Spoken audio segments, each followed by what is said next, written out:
Okay, Praveen, let's proceed ahead with your technical and HR Snap for Kendriya Yes, Vidyalaya and PGT Physics, right? yes, sir. अपना brief introduction दीजिए. Yes, sir. Uh, Good afternoon, sir. My name is Praveen Chakravarti, and I am from Dhanbad, Jharkhand. Um, my schooling is from plus two high school, Dhanbad, and after that, my intermediate graduation and masters from PK Rai Memorial College. And then after, I have cleared CSIR NET in 2000 last year, actually in the last year.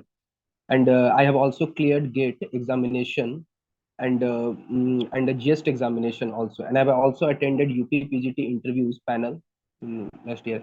And and my and I want to be a teacher in Kendriya Vidyalaya because it is an autonomous institute where I feel that my ability get enhanced as a teacher, not for a professional personal growth. It's for a professional growth.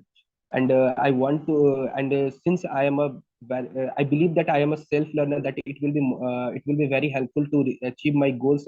And it will be very helpful for the students. That's it, sir. अभी Praveen, presently what are you doing? uh, Sir, actually I am providing tuition classes for the class 11th 12th student in my coaching, sir. कब से चला रहे हैं coaching? Sir, actually, I am the teaching from the since my class 10, sir. Actually, in whenever I am in the class 10, so basically in 2011, I started to teaching in the primary classes students, sir. From that, I have started to increase my level and started to teaching, sir, class intermediate student from class from 2014, sir. And then after I am in the teaching, sir. तो क्या subject पढ़ाते हैं आप उनको क्या पढ़ाते हैं? Actually in the starting I was starting with the primary, then I started to sir मैंने उसके बाद धीरे धीरे अपना लेवल बढ़ाना शुरू किया और मैं अभी पूरी तरीके से 11th और 12th को फिजिक्स पढ़ाता हूँ सर। और ग्रेजुएशन को भी मैंने स्टार्ट किया हुआ है सर पढ़ाना। तो 11th और 12th पूरा पढ़ाते हैं आप उनको? हाँ सर। चलिए बताइए सरफेस टेंशन क्या होता है? सर सरफेस टेंशन जो होता है किसी भी लिक्विड की कि वो प्रॉपर्टी होती है जिसके कारण से वो क्या करता है, स्ट्रेच मेम्ब्रेन की तरह बिहेव करता है। या फिर हम कह सकते हैं कि वो क्या होता है कि वो लिक्विड का जो सरफेस है वो क्या होता है, सिकुड़ने की प्रॉपर्टी रखता है। That is called surface tension. Surface tension ज्यादा होना चाहिए कम होना चाहिए? अगर बेसिकली क्या होता है, डिपेंड करता है कि हमारे यूज पे डिपेंड करता है कि जैसे कि हम उसको किस तरीके से यूटिलाइज करना चाहते हैं। ठीक है, कि सरफेस टेंशन अगर कहाँ पे रिक्वायर्ड कम है, जैसे कि अगर हम बबल्स की बात करते हैं तो वहाँ पर प्रेशर की तरफ से देखना चाहते हैं तो वहाँ पे सरफेस टेंशन ज्यादा या कम का रोल वहाँ पे फ्लो होता है। जैसे कि अगर आप मिनिस्कस में बात करते हैं तो वहाँ सरफेस टेंशन अगर ज्यादा होगा तो उस पर लिक्विड कैपिलरीज की हाइट भी ज्यादा होगी होनी चाहिए, तब सरफेस टेंशन के अकॉर्डिंग वहाँ पे काम करना चाहेंगे। और सरफेस तो डिपेंड करता है कि सर सरफेस टेंशन किस चीज किस पर्पज में रिक्वायर्ड है सर। ओके। अच्छा, क्यों आप केंद्रीय विद्यालय में क्यों जॉब करना चाहते हैं? आपका तो अच्छा कोचिंग चल रहा है। सर अगर हम ऑनेस्टली बात करें तो सर कि कोचिंग सर एक ऐसा ऐसा लगता मुझे ऐसा लगता है कि सर इसमें हम अपने फ्यूचर को बहुत अच्छा सिक्योर नहीं मान सकते सर। ठीक है, क्योंकि यहाँ पे थोड़ी सी सर मैं इनसिक्योरिटी अपने लाइफ में, पर्सनल लाइफ में सर इनसिक्योरिटी बहुत ज्यादा है। ठीक है, और इसीलिए मुझे ऐसा लगता है कि चूंकि मुझे लगता है कि मैं खुद में एक सेल्फ लर्नर हूँ और मैं स्टूडेंट्स को एक क्वालिटेटिव पढ़ाई दे सकता हूँ, जो कि मुझे ये फील होता है। एंड मैं बैकग्राउंड में मेरे फादर भी एक टीचर रहे हैं और मैं काफी ज्यादा पहले से जुड़ा हुआ, तो मुझे ऐसा लगता है कि मैं अगर मुझे पढ़ाना है तो मैं एक ऐसे इंस्टीट्यूट के साथ जुड़ के ज्यादा बेटर काम कर सकता हूँ जहाँ पर डाइवर्सिफिकेशन बहुत ज्यादा है, इंक्लूसिवनेस ज्यादा है। और अगर मैं टीचिंग में, अगर मैं ट्यूशन में रह रहा हूँ तो एक पर्टिकुलर एरिया के लोगों को ही मैं सर्व कर पाऊंगा। और मैं प्रेजेंटली आप इंडिया में डाइवर्सिफिकेशन, कहाँ पे हैं? मैं अभी तो सर झारखंड में हूँ, सर धनबाद में सर। तो अगर आपकी पोस्टिंग हम साउथ इंडिया में कर दें फिर? Definitely sir, I will handle it sir. Hmm, अच्छा, एक टीचर्स में क्या ट्रेट होने चाहिए प्रवीण? सर सबसे बड़ी क्वालिटी तो उसमें एक सबसे बड़ा क्वालिटी उसके अंदर सेल्फ लर्निंग एबिलिटी होनी चाहिए, कि वो हमेशा सीखते रहना चाहिए, कि वो कभी स्टॉप ना हो। ठीक है, और दूसरी बड़ी क्वालिटी जो मुझे लगती है कि उसके अंदर एक ऑनेस्टी होनी चाहिए, वो किसी भी काम के लिए होना चाहिए। कि आप कोई भी काम कर रहे हो, चाहे वो अपने पर्सनल और प्रोफेशनल दोनों लाइफ में, आपके अंदर ऑनेस्टी होनी चाहिए। आप तीसरी जो है मुझे अपनी लगती है सर कि एक डिसिप्लिन भी होना चाहिए, सेल्फ डिसिप्लिन भी होना चाहिए अपने लाइफ में, अपने पंक्चुअलिटी भी बहुत अच्छी जरूरी है। और एक टीचर को अंदर, टीचर और स्टूडेंट के बीच में जो इंटरेक्शन होना चाहिए वो भी बहुत अच्छा इंपॉर्टेंट है, क्योंकि आप स्टूडेंट, क्योंकि आप एक केंद्रीय विद्यालय या फिर मैं आपके यहाँ पे केंद्रीय विद्यालय में पढ़ाने जा रहा हूँ या फिर किसी भी, मैं स्टूडेंट के साथ इंटरेक्ट कैसा करता हूँ, उनके थॉट्स को कैसे समझता हूँ, उनकी बातों को बिना कहीं भी हमें कभी कभार समझने की जरूरत पड़ती है क्लासरूम में अगर मैं पढ़ाने जा रहा हूँ।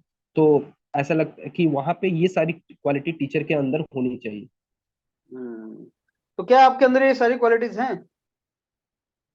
Definitely sir. हम्म। अच्छा, मेरे को ये बताइए, आपने ऑप्टिक्स से पढ़ाया होगा स्टूडेंट्स को। हाँ, यस सर। स्नेल्स लॉ क्या होता है?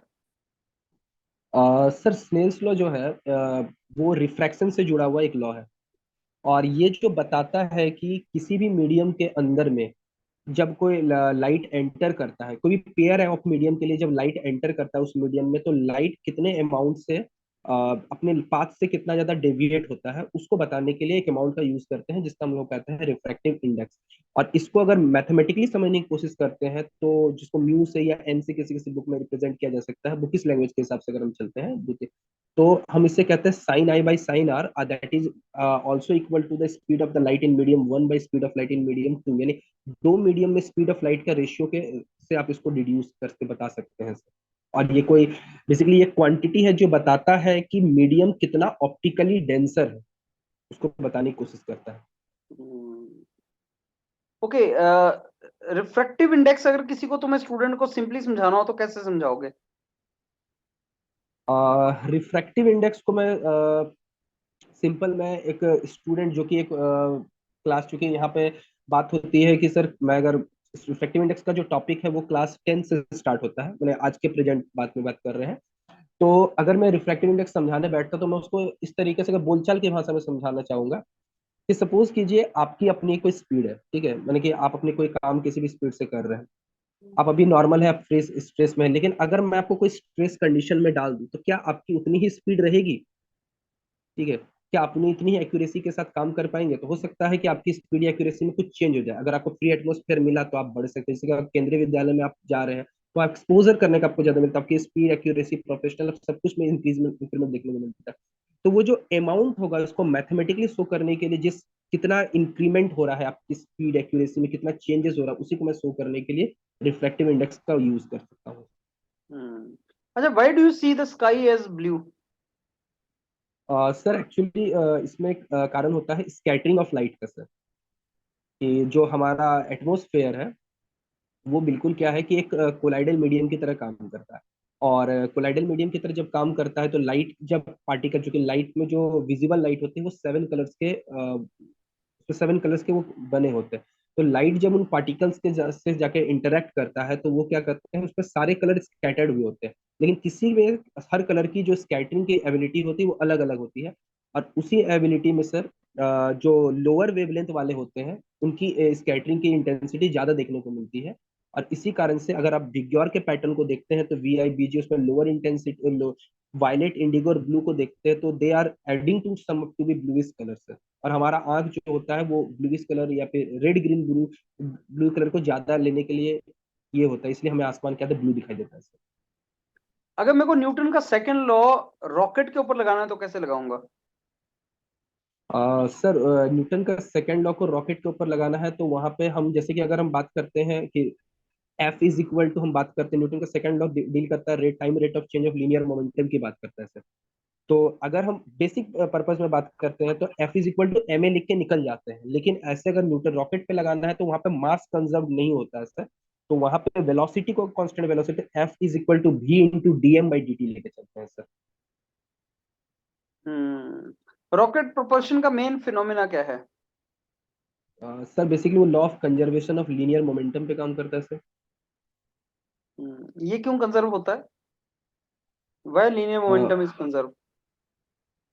सर कोई भी सर अगर फिनोमेना हो रहा है तो सर हमारे जो नेचर में सर, तो वो कुछ लॉज को तो फॉलो करते ही है सर। तो उसमें क्या है कि जैसे कि एनर्जी फॉलो नहीं कर पाता है या फिर mass, law of conservation of mass, क्योंकि इसमें सर मास हमेशा टाइम के साथ क्या करते रहता है, चेंज करते रहता है sir.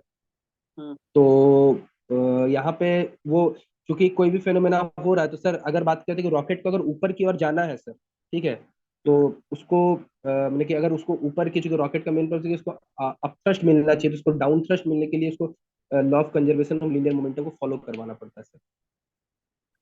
Okay Praveen, let me give you the feedback now.